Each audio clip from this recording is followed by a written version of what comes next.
सभी लोग अपने मस्तक के ऊपर तिलक लगाते हैं। सबसे पहली बात मैं कहूँ, तिलक कोई रिलीजियस प्रैक्टिस नहीं, it is not a religious practice. It is very much, I would say, just even I wouldn't say it's just a cultural practice also. It is somehow lead us to live a very healthy life.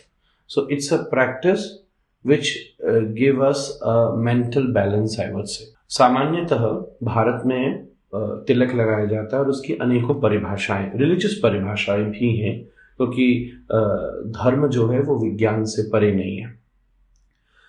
सामान्यतः हम लोग जब तिलक लगाते हैं, it's also a way to greet someone, to give respect to someone. आपके द्वार पर कोई भी अतिथि आया हो, तिलक के रूप में हम उसका स्वागत करते हैं. तिलक की एक कल्चरल परिभाषा है कि वो ग्रीट करना सिखाता है. इसकी रिलीजियस परिभाषा ये है, तिलक लगाने से ये पता चलता है कि ये बंदा अब भगवान का है. He wants to be spiritually aware. I wouldn't say he is spiritually aware already or enlightened already, but he wants to be there. That's why it also resembles कि जैसे स्टेथोस्कोप किसी ने डाला हो या वाइट कोट किसी ने डाला हो तो वो डॉक्टर बनना चाहता है या डॉक्टर है. उसी प्रकार इसकी एक रिलीजियस इंपॉर्टेंस है कि वो भगवान के पथ पर चलना चाहता है. अब उसमें तिलकों की आकृति अलग है, जिसकी अपनी अपनी परिभाषा है. सामान्यतः जो शिवाइट्स हैं वो त्रिपुंड लगाते हैं, और क्योंकि उसकी अपनी एक फिलॉसफी है. वैष्णवाइट्स जो है वो ऊर्ध्वपुंड लगाते हैं, जिसमें एक टेक्निकल यू शेप आता है मस्तक के बीच में.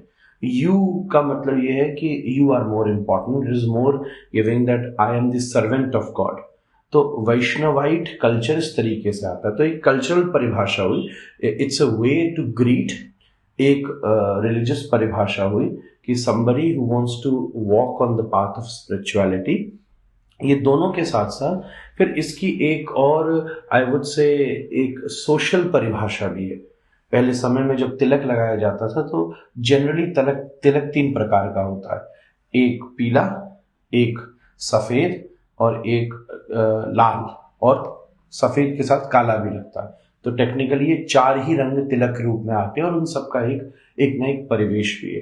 तो ब्राह्मण, वैश्य, क्षत्रिय और शूद्र का, और ये चारों जातियों का मैं एक बात जल्दी से कह दूं, इसका कोई कास्ट सिस्टम से मतलब नहीं है, वर्किंग स्टाइल से मतलब है. अगर कोई ब्राह्मण भी युद्ध करने जाता था तो उसके माथे पर लाल तिलक लगाया जाता था, क्योंकि वो उसके अंदर ऊर्जा का संपात करता था. अब अगर कोई वैश्य भी टीचिंग करने जाता था तो उसको जरा सा चंदन का पीला तिलक, सफेद तिलक लगाया जाता था. तो इन सबकी अपनी अपनी परिभाषाएं हैं. तो ये एक इसका एक और बैकग्राउंड है.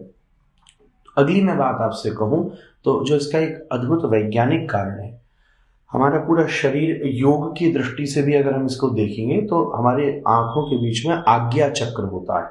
तो जब हम आज्ञा चक्र को तिलक लगाते हैं, उस तिलक से उसके ऊपर कुछ वेट आता है, वो महत्व होता है, तो उसका एक अलग से प्रकार का प्रभाव पूरे मस्तिष्क के ऊपर पड़ता है. पिट्यूटरी ग्लैंड भी हमारे मस्तक के बीच में होती है, जो कि सोर्स ऑफ अनलिमिटेड प्लेजर होती है. जैसे भगवान शंकर का जो तृतीय नेत्र है, तो टेक्निकली वो पिट्यूटरी ग्लैंड है. पिट्यूटरी ग्लैंड का जो काम होता है वो इंट्यूशन रिलेटेड होता है. Sometime you have a intuition that what is happening, it is right और नॉट. कहीं ना कहीं हमने आंखों, कानों, हाथ, पैरों से जो अनुभव किया वो हमारी बुद्धि ने इन सेंसेस के द्वारा अनुभव मिली. खुशबू ली, दूर की खुशबू ली. तो हमारे पूरे शरीर के केंद्र में एक पिट्यूटरी ग्लैंड है.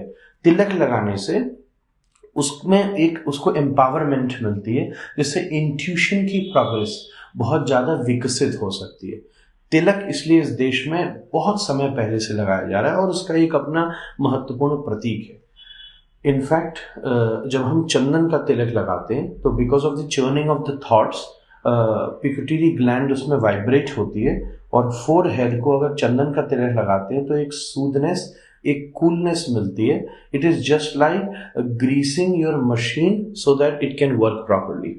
आपने देखा होगा, हम अगर कूलेंट नहीं डालें गाड़ी में तो उसका इंजन गर्म हो जाएगा. तो सिमिलरली बुद्धि में जो चर्निंग ऑफ थॉट्स हो रहा है और डिफरेंट टाइप के ब्लड फ्लो हो रहे हैं। फोरहेड के ऊपर चंदन का तिलक लगाने से उसको चंदन ठंडा होता है, तो तिलक भी हर चीज का नहीं लगता। ये दो तीन चीजें हैं जिसको एक प्रकार से अनुभव के साथ हमारे ऋषि महर्षि पुराण और वेदों ने उसका निर्देश दिया गया है।